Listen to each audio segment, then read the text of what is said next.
Bom, então nós vamos fazer aquela leiturazinha normal que nós fazemos, né? E comentamos, certo?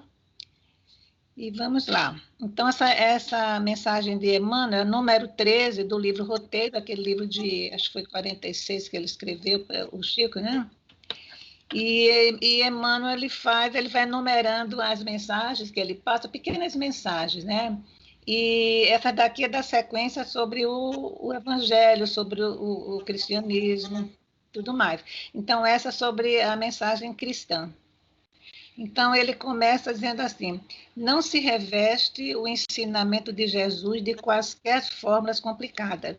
Então, uma coisa que é interessante nesse livro de mensagens de Emmanuel é que ele sempre se reporta a Jesus, aos ensinos de Jesus. Então, tudo que ele fala, tudo é baseado naquilo que Jesus ensinou, naquilo que ele deixou para a gente, né? E a gente entende mesmo porque ele foi daquela época de Jesus, né? Naquele período de inicial da era cristã, né? Ele participou muito. Mas vamos lá, continuando. Guardando o devido respeito a todas as escolas religiosas, a todas as religiões, né? Da fé com os seus colégios iniciáticos, notamos que Jesus desce à Terra para libertar o templo do coração humano. Quando ele fala no templo do coração humano, é para libertar o sentimento melhor que nós temos, para despertar a nossa alma, né? Porque naquela época era tão difícil, havia uma dureza, como se diz, de coração, né? Enquanto a mensagem cristã não chegou, as pessoas, mesmo com aquelas religiões, mesmo com as mensagens da época de Moisés, as coisas eram muito difíceis, as pessoas eram racionais muito, e muito ligadas a normas, né? A certas práticas, né? Do que mesmo a própria fé, a essência da fé. Ou seja, elas não viviam a essência da fé, elas viviam aqueles ensinamentos práticos, né? E aquela crença daquele Deus que era muito severo, né? Então, Jesus veio para passar o melhor da tudo, o melhor de Deus, aquele Deus mais próximo de nós. Então, ele foi esse grande mensageiro, né? Então, por isso que ele fala, veio para libertar, né? O templo do coração humano para a sublimidade do amor e da luz, através da fraternidade, do amor e do conhecimento. Essa questão que ele fala, sublimar, exatamente, para suavizar, né? Dar um tom mais sutil, mais, não falo humano, mas espiritual da mensagem cristã e do próprio ser humano, né? As pessoas viviam mais, elas eram muito, havia uma rudeza, né? Uma dureza da alma em todas as religiões, em todas das classes mais simples, até aquelas classes da elite, digamos assim, né? Então, era assim. Vou afastando meu papelzinho aqui, que eu vou fazer a leitura. Para isso, continua ele, Jesus não exige que os homens se façam heróis ou santos de um dia para o outro, né? É como, às vezes, no Espiritismo a gente fala, às vezes a pessoa chega na casa espírita, né? A doutrina, o Espiritismo é uma doutrina difícil. Alguns falam até que é meio elitizado, mas não é. Qualquer pessoa pode pegar o seu livro e ler, estudar. Ela precisa de um estudo para que a pessoa compreenda o caminho, realmente, se ela quer seguir aquela longa estrada do entendimento, para saber exatamente o que é que nós somos, de onde viemos, para onde é que nós vamos quando sair daqui. Porque já aí, quando a pessoa chega, às vezes nós queremos, logo quando nós começamos, queremos dar um salto, se modificar. Somos cheios de defeitos, né? Quantas reencarnações nós já viemos aqui? Aqui nós estamos aprendendo, nós não devemos nos até punir por conta disso. Querer mudar de um dia para o outro. A doutrina, ela é tão real, ela é tão racional, ela é tão aberta, tão verdadeira, que ela expõe para nós, o Espiritismo, a verdade, né? Quando ela diz, você é um espírito imortal, só em dizer que nós somos imortais, nós já já podemos pensar, puxa vida, então eu sou imortal, descobri agora que sou imortal, porque antes, nas outras religiões nossas, nós nascíamos e morríamos, iam ou para o céu ou para o inferno, e nós não sabíamos o resultado daí, desse caminho, né? E quando na doutrina espírita é o contrário, eu volto, eu nasço, renasço, vivo aqui, volto para a espiritualidade, né? Para vivenciar o que eu aprendi aqui, né? É quase como uma prestação de conta a nós mesmos, mas depois eu vou voltar para refazer ou voltar para reaprender novamente ou pegar mais aquisições. Então, é uma descoberta muito grande e as pessoas ficam pensando assim, puxa vida, eu não vou conseguir. Mas a gente vai, mas é assim que nós vamos aprendendo, estudando devagarzinho. Por isso que a natureza não dá salto, nós não devemos nos exigir demais de nós e vamos seguindo a nossa trajetória que nós traçamos do outro lado. Se nós escolhemos esse caminho que nos levou até a doutrina espírita, provavelmente nós temos um compromisso com ela já. Quem sabe no passado nós já tivemos algum conhecimento, alguma aproximação com esse lado da espiritualidade, né? Aí chegamos aqui, queremos, puxa vida, não aproveitei quando eu vim, agora eu preciso adiantar. Não, vamos devagarzinho.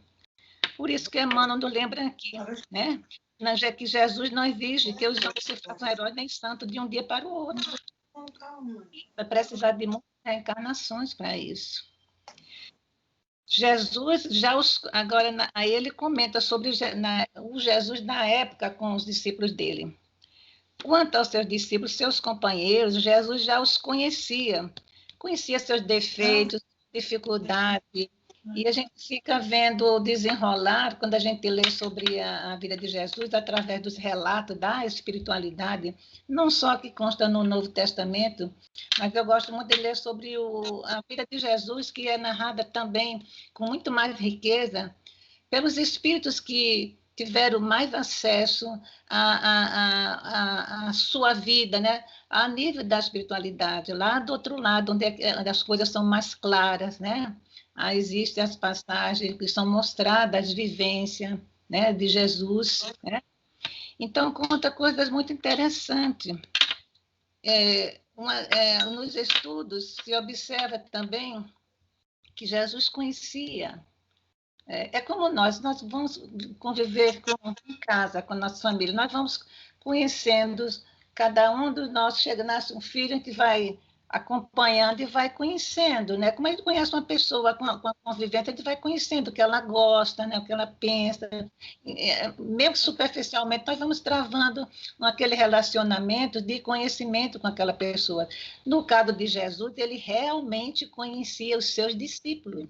Né? Conhecia cada um deles, sabia dos potenciais de cada um deles, dos defeitos de cada um, e por isso mesmo ele já vinha com a programação e cada um deles sabiam lá no seu íntimo espiritual, né?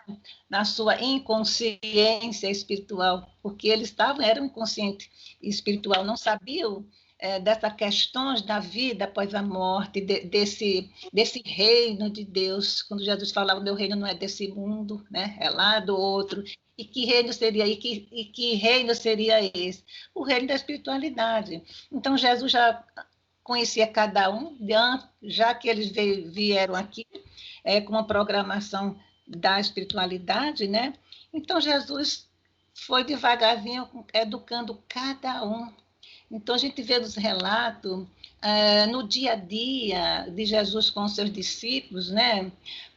Eles observavam, ele ficava longe, às vezes ele saía um pouco assim para meditar, e mesmo próximo na convivência nas casas deles, né? Como na casa de Pedro, havia muita conferência dele, muitos encontros na casa de Pedro, né? E ele observava como a família nossa, um discutia com o outro, né? E ele observava tudo aquilo ali. Então, para ele era natural aquilo ali. E ele veio para ensinar a cada um deles a se autodescobrir. Né? Então, foi com aquela calma, né? Que ele teve aquele tempo todo para conhecê-lo, e cada vez que ele via que o seu discípulo, que eles estavam com um problema, até entre eles mesmo, de relacionamento, qualquer coisa, ele chegava, aí dava realmente, trazia para todos nós aquelas lições deles maravilhosas que ficaram no Evangelho, que nós vamos ler aqui devagarzinho, o que eles veio nos lembrar.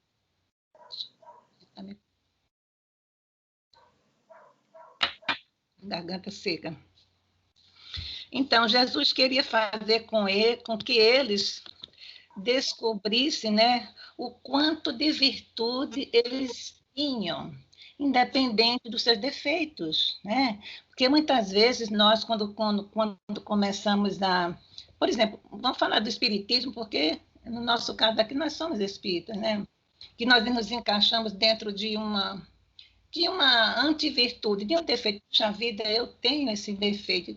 E daí, que bom que eu me descobri que algo, uma luzinha acendeu puxa vida, eu tenho esse defeito, eu preciso, às vezes em casa, a gente se descobre na hora uma impaciência, algo assim, puxa vida, eu preciso melhorar, né?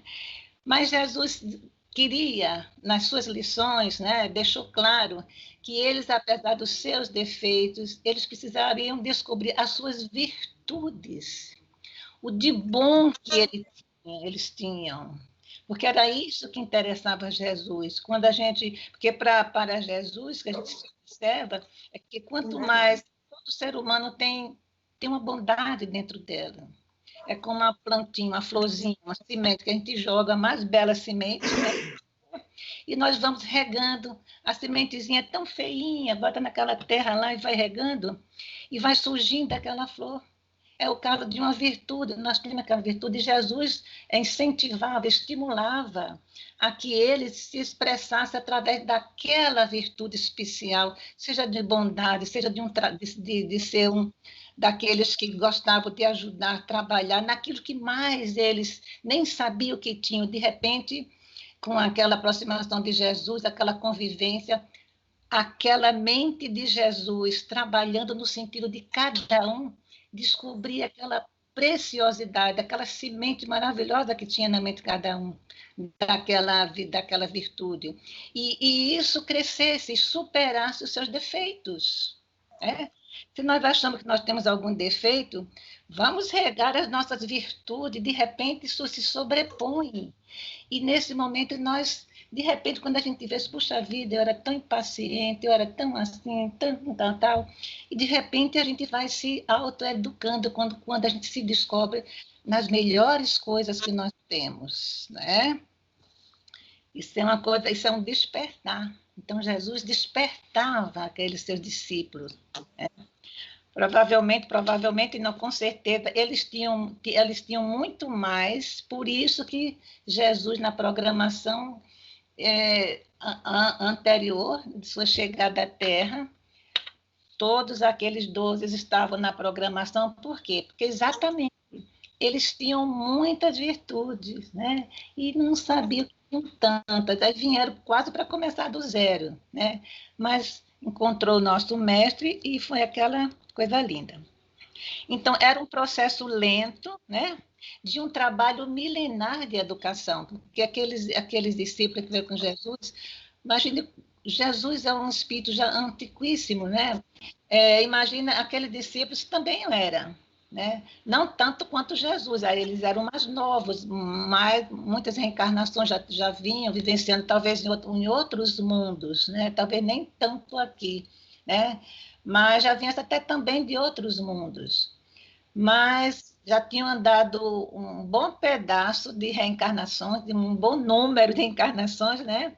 E essa que veio a trabalhar com Jesus, encontrar com ele, foi como se fosse um curso, digamos assim, um trabalho mais especial de experiência, de aprendizado, de prática. É como se Deus, através de Jesus, dos Cristos, né, dissesse assim, olha, você vai agora descer na Terra e vai levar essa turma aqui, né, para botar em prática o que já sabe aqui e não tem consciência. E foi quando eles vieram para cá. Então, se a gente começa a analisar esse trabalho de educação de Jesus com os discípulos, a gente tem, na nossa pequenez, pensar em nós também desse jeito. Nós somos pequenininhos, mas estamos aprendendo. Nós estamos aqui, nosso pequeno grupo aqui, temos muitos irmãos espirituais à nossa volta. Nós estamos ligados à nossa casa. Quando eu particularmente estou trabalhando essa mensagenzinha que nós comentamos, eu estou me reportando a lá os nossos irmãos que estão lá. Nesse momento, muitos irmãos estão lá estacionados em tratamento na nossa casa. Nós sabemos disso.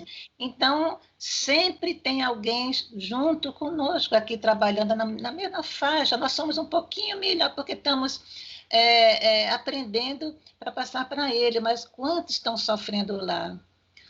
Há umas mensagens da espiritualidade aí, um dia, pedindo até que as casas espíritas façam muitas vibrações para esses trabalhos das próprias casas, porque há um acúmulo muito grande, a chegada de muita gente que desencarnou sem noção do que aconteceu, perdida, Então, para a espiritualidade, é um trabalho muito grande.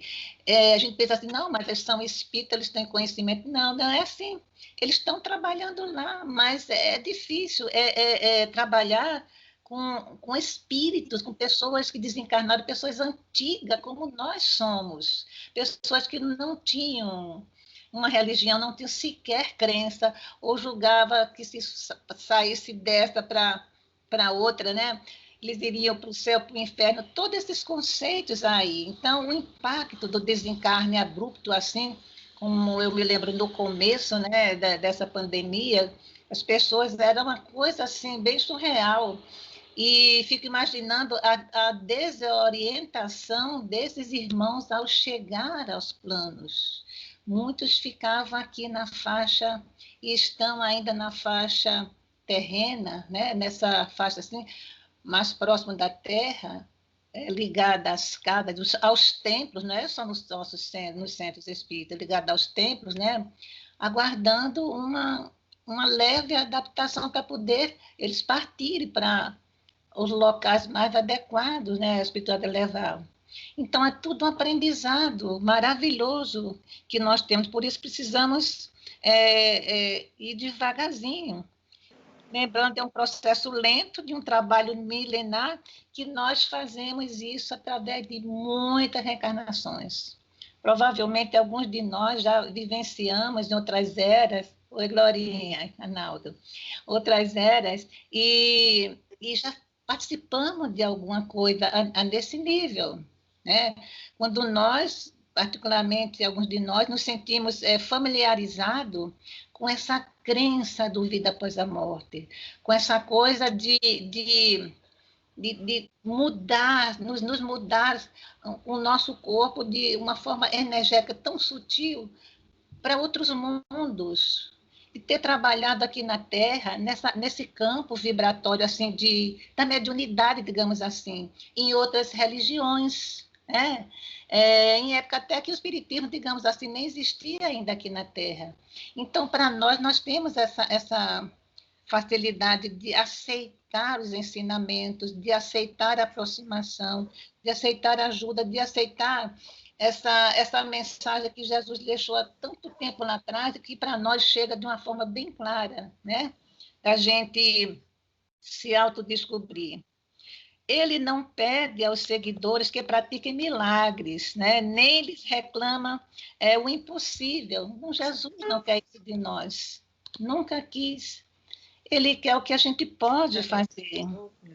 Era paciente, mas Jesus era muito enérgico naquilo que ele trabalhava. Ele queria, ele com toda a suavidade dele, com todo o amor, mas ele, nos seus momentos de aprendizado, de ensinamentos, ele exigia que as pessoas levassem a sério o trabalho. Então, todos eles eram médios em processo. Então, aqueles discípulos de Jesus, todos eles eram médiuns, era uma verdadeira aula de mediunidade ali, porque porque naquele caso eles tinham que fazer o que Jesus fazia, porque Jesus dizia isso, né? Vós fazeis o que eu faço e muito mais, Jesus falava, né, naquela época para ele. Então, era aquela educação. Quando Jesus começou as curas, aí eles façam isso assim. Então, eles ficavam inseguros, mestre, como é que eu posso fazer isso? Como é que se faz? Jesus, é preciso ter fé, né? Acreditar nas suas forças, nas suas potencialidades. Assim somos nós. Nós precisamos acreditar naquilo que a gente fazer naquilo que a gente acredita. Se nós temos fé, se nós somos espíritos imortais, se nós temos esse aprendizado crítico de há tantos anos que agora despertamos, vamos aproveitar o melhor de nós. Então, a palavra de Jesus, diz Emmanuel, é dirigida à vida comum, aos campos mais simples do sentimento, às experiências de cada um. Então, Jesus era muito simples, ele falava de uma forma clara, apesar de falar por parábola, até para que se entendesse mais, mas ele queria atingir os corações daquelas pessoas daquela época. Porque, como eu falei antes, no início, lembrei, eles eram muito práticos ali, se precisava de alguma coisa, para eles uma cura, um milagre, eles tinham que sacrificar um animal para Deus, entendeu? Para que pudesse acontecer aquela cura. Então, era desse jeito. E Jesus foi mostrar que o caminho não era esse, né? Então, ao contrário a todos os mentores da humanidade que viviam até então entre mistérios religiosos e dominações políticas. Então, ele ensinava de uma maneira simples. Jesus convive com o povo, convidando as criaturas a levantar o santuário do Senhor Deus nos próprios corações. Então, eles têm que fazer a todo custo passar a mensagem desse Deus amoroso, que eles tirassem do coração dele o sentimento, aquele Deus que nos pune, né?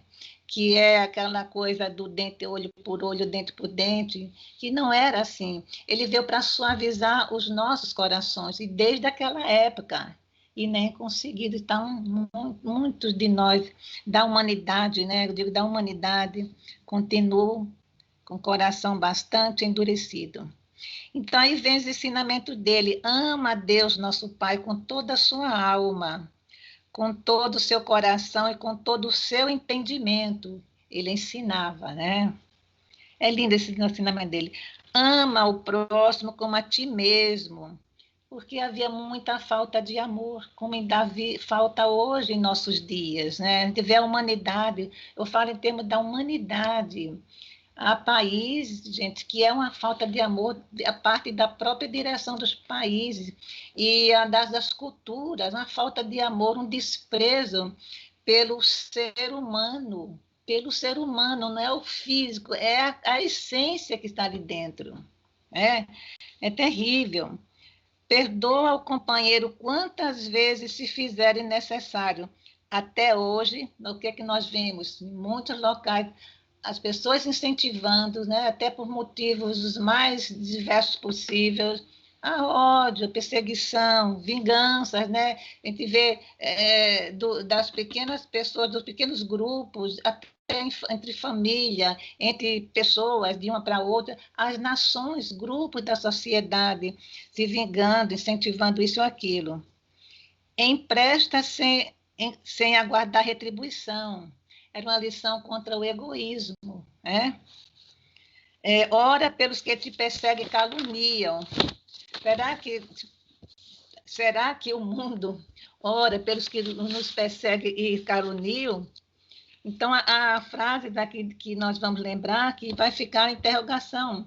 A gente tem que olhar para o mundo, para nós mesmos, para o mundo, né? Ajuda aos adversários. Era o não condenar para que não sejas condenado. A gente lembra assim, às vezes a gente ajuda, tem um adversário, então é preferível naquela época se guilhotinava, se fuzilava, e hoje em dia ainda se desaparece com aquelas pessoas quando se faz outras coisas, né? A propagação de calúnia, de sentimentos mesquinhos, né? Outro pensamento dele, e a quem te pedir a capa, cede igualmente a túnica, que é um convite à fraternidade, ao companheirismo, né? A humanidade, a gente vê, nós estamos falando em termos de mundo, de países, de povos, né? A falta de fraternidade numa época dessa pandemia, a gente viu, nós nos deparamos com uma aproximação, as pessoas se aproximaram mais, foram mais fraternas, mas, ao mesmo tempo, grande parte faz o contrário. E, neste momento, em algum país do mundo, está acontecendo isso daí. Se alguém te solicita a jornada de 1000 passos, segue com ele 12.000 novamente. Aquele companheirismo, aqueles momentos que nós podemos, a pessoa pode ajudar alguém que muitas vezes está só, que está desesperado, que está isolado. Esse mês é um mês que estão se falando muito sobre as campanhas sobre o suicídio, né? Muitas vezes a pessoa está com um problema e não tem coragem, não sabe como, não tem espaço na própria família de comentar e fica com aquilo sozinho, não busca informação, não busca ajuda e, de repente, opta por tirar sua vida sem saber que aquele problema era apenas algo daqui da Terra, por falta de alguém até que abrisse, se aproximasse dela, né? Isso é muito difícil, né? Isso lembra, né, que poderemos estar no lugar dessas pessoas. Ninguém quer estar num lugar desse, de alguém que chegue a ponto de tirar a sua ajuda. Então, o espiritismo é antes do suicídio, porque nós temos vida eterna, né? Então, o suicídio para o espiritismo é algo sem uma lógica, porque a vida continua, tira-se a vida do corpo, mas a alma continua, e as coisas vão se complicar, né? E muito interessante que no livro de Ivone Pereira, num dos livros dela, que aliás, não é nem no livro dela, foi numa reunião do Arnaldo Rocha, né, na casa de Chico Xavier, foi perguntado ao espírito, né, porque ela foi suicida em duas reencarnações, né? Se ela tinha memória, se ela tinha lembrança do que a levou a dar cabo da vida, né? Ela disse, como não? Foi besteira que eu fiz. Então, ela lembrou, ela ainda se lembrava, né? Foi uma vida em Portugal e outra que ela se suicidou as 2 vezes foi por afogamento, no Rio Sena, na França. Então, ela disse que ela se lembra até, na época que ela deu a mensagem, né, a Chico, né, que ela se lembrava uma coisa que ela teve pavor, foi de como o corpo dela, olha só, porque na época ela não sabia que ela iria realmente continuar. Então, ela disse que o que a encheu de pavor foi em sentir no seu corpo os peixes devorando o seu corpo, sabe, se alimentando. Então, isso para ela foi uma coisa que ela não esperava. E ele perguntou a ela, através do Chico, né, por o que a levou àquele suicídio. Ela disse umas besteiras, por conta de um amor não correspondido. Ela usa outros termos, mas eu estou como é que se diz? Facilitando o entendimento. Ela disse, foi por amor. Ela teve algum amor que não mal correspondido, não? Então, isso a gente vê hoje em dia, pessoas se matarem por isso, se suicidar. Só que a vida continua. Então, ela, depois disso tudo, dessa experiência toda, tanto que ela tem livro, Memória de um Suicida, né? E que ela viu que ela poderia não ter passado por aquilo, mas foi aquela época, ela não tinha conhecimento que a vida não é uma simples vida, né? É uma sequência de vida que nós vivenciamos, né? Então, é a falta de espiritualização, é a falta de Deus, mas do Deus verdadeiro, aquele Deus que nos criou, que nos deu esse corpo, que não sabemos, nem os próprios espíritos sabem responder existe essas explicações, mas a nível tão alto, porque esses irmãos falam, os espíritos falam para Kardec, que não existe palavra para explicar a nós sobre a criação do espírito, da essência espírito, que um dia vai habitar em nosso corpo. Então, quando nós não temos conhecimento dessa sequência de vida após vida, desse Deus tão bondoso que nos dá tantas oportunidades de voltar aqui, aí a gente chega um momento que a pessoa, por um problema da terra, muitas vezes, né, dessa vida, se sente perdida por falta de pessoas próximas para conversar. Por isso que eu digo, é muito bom conversar, ter alguém para conversar. Às vezes as pessoas procuram a casa espírita, uma igreja, porque não conseguem conversar em casa, não tem clima para conversar em casa. Às vezes tem problema com a própria família, e às vezes o problema não é dentro de casa, é fora de casa. Aí é aí que vê que a pessoa se sente sozinha e chega a esses extremos, né? Então, Jesus traz essa mensagem de amor, né? Essa questão de, por exemplo, se alguém te solicitar a jornada de 1000 passos, caminhemos com ela, ou seja, estejamos 1000 passos, pode ser uma encarnação. Muitas vezes a gente tem um amigo, um companheiro, um marido, um filho, que pode ser esse companheiro daí, que caminha conosco os 1000 passos, né? Vamos ficar ao lado dele ou dela, né? De acordo com as possibilidades dali, porque nem sempre a pessoa tem uma oportunidade de conviver com aquela, mas se estamos juntos, né? Vamos ser realmente companheiros, né? Não procures o primeiro lugar de Jesus na Assembleia, para que a vaidade te não tente o coração. É outro pensamento dele, sobre a vaidade, né? Então, nós não vamos nem adentrar muito nesse tema, porque a vaidade é aquilo que nós não deveremos ter, porque nós somos resultado de um trabalho muito grande, depende do nosso esforço, que é lento. E, às vezes, nem mérito tanto nós temos, porque nós temos até o dever de nos melhorar, de crescer nessa terra, né? E fazer a nossa parte. Outro pensamento dele, quem se humilha será exaltado, né? Quem se humilha será exaltado. Não que Jesus queira que todos nós nos baixemos a cabeça, não. Nós vivemos normal, né? Não precisamos nos humilhar, porque devemos ter aquela dignidade não de nos orgulhar, né? Mas não rebaixarmos a um ponto de nos arrastarmos, né? Que os outros nos dê respeito, porque, acima de tudo, tem que existir um respeito ao ser humano. Então, é a questão do orgulho, né, de cada um. Ao que te bater numa face, assim, diz Emmanuel, oferece também a outra face. Jesus não falou para que se alguém, um inimigo, chegasse e desse um tapa na gente, a gente disse, olha, toma outra aqui, bate aqui. Não foi isso. Então, Jesus disse apenas para a gente não se vingar daquela pessoa. Se a pessoa nos machucou, digamos, é um simbolismo, uma metáfora, né? Dar uma tapa, mas a pessoa chegar a ponto de dar uma tapa no rosto, chegar numa discussão, isso é terrível. Mas mesmo assim, nós jamais deveremos revidar, porque estaremos nos reduzindo à própria aquela criatura. Mas viu o horário.